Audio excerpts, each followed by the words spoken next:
I'm joined now by Mr. Abdul Rahman Mohd Turki, the General Retail Manager for Bahrain Islamic Bank. They've just won the Best Islamic Banking Award for the Kingdom of Bahrain. Mr. Turki, if I could start by asking you, what is the speciality of the BISB in the local market which you believe has helped you to be nominated the Best Islamic Bank in Bahrain? Well, first of all, I'd like to say I'm very proud that we won such a nomination because, as you know, Bahrain being the financial hub in the Middle East, and to win a nomination as the Best Islamic Bank in that center by itself is a great achievement. Well, our specialties is we actually merge ourselves as a very unique retail banking quality service provider. Our growth in the market has been enormous. Our market share, year after year, capturing more market share. Customer base is growing. Today we are offering the full product range that is offered by any conventional bank in the center.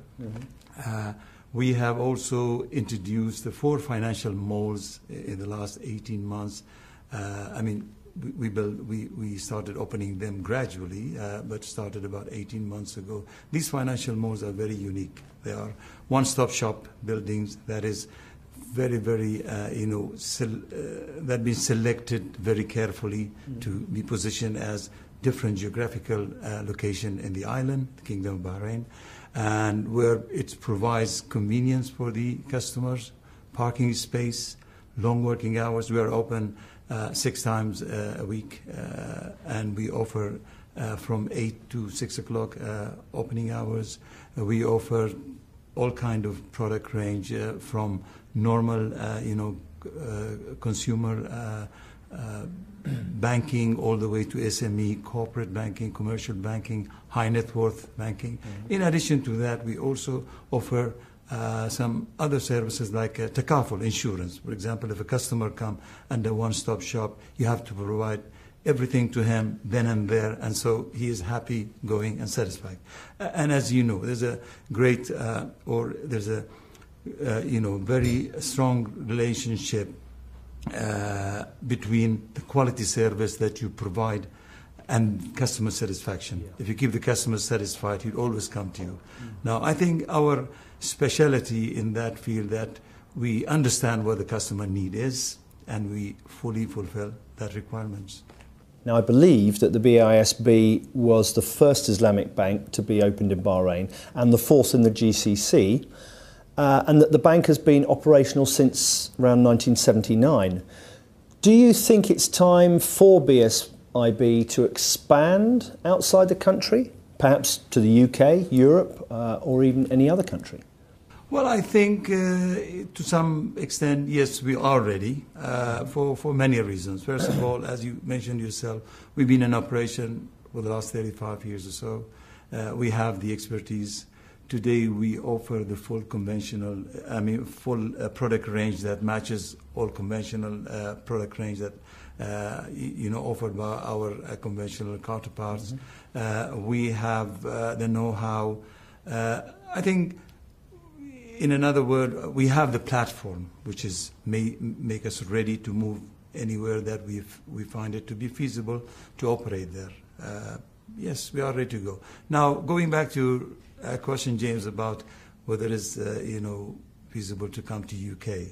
I think moving outside the boundary of the Kingdom of Bahrain is one of our initiatives or one of our plans to go outside to UK or any other station. That depends on the feasibility study that we make. And I think UK is emerged to be a good location for attracting a lot of Islamic banking, and certainly on the wholesale side has been doing a tremendous job. On the retail side, I believe it still needs a little bit of time. But again, yes, we are ready. Time and place is not decided yet, but we are ready. Now, we're always reading that Islamic financing has been outpacing the growth of conventional banks more effectively in the past few years, and in particular after the recent financial crisis. From your experience, can you tell us why? Why you think it is? If you were in this morning session, all morning, all the experts were talking about how fast Islamic banking is growing. And I'm very grateful to Lord Sheikh, who provided also some supporting statistics about the population of UK and Muslim population in UK and EU, and also about the growth and the total asset of the Islamic banking. Total asset today is nearly 2 trillion, and is, by end of next year is going to be 2 trillion, going to 2.7 trillion by 2017. And also the Islamic banking is based on, and actually it's an ethical alternative for the conventional banking, because Islamic banking look at, more positive of,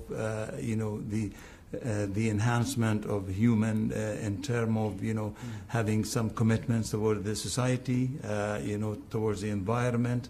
All these all these issues are supporting Islamic banking, and of course people will learn from history. I mean, the crisis, as you mentioned in your question, that the crisis has shown us a great deal of answers to where the risks are. I mean, during the crisis, the least impact was on Islamic banking.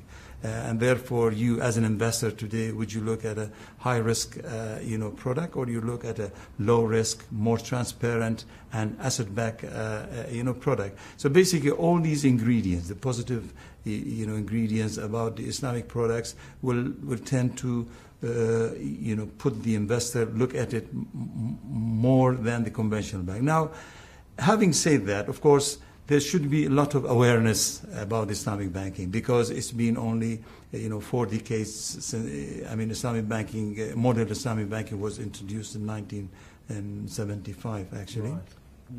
Right. Compared to the 17th century, where Islamic was, banking was, conventional banking was, introduced. Now, the gap is there, and the awareness should be there. More marketing need to be done for Islamic banking. More people awareness would push it further, and I think this is why day by day people are learning more about Islamic banking, and the demand on it is becoming more and more. BISB is one of the top retail banks in Bahrain. Do you expect to see any dramatic growth in Islamic banking in the future?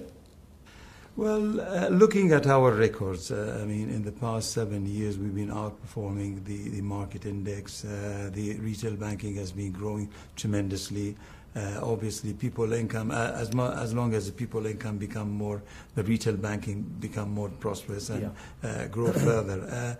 Yes, I think the core. Core business in most of the commercial bank is the retail banking, and it is growing there. I've seen, growth in the range of 20 to 25% per annum, which is something phenomenal if you look at size of the market. Yes, I think I'm very optimistic. Retail banking will have a good future, and the growth will always be there. And finally, my last question to you. From what you've seen and heard here at the summit, which point stands out for you as being the most impressive, the one that's left the biggest impression on you? Well, it's a long 2-day session. It is premature to decide because tomorrow is going to be a very interesting presentation. But I think the most interesting is now, and thanks to the organizers, because they actually invited people from all around the globe who are involved in Islamic banking, and on the other hand, they provided the top expertise to talk about this, very important,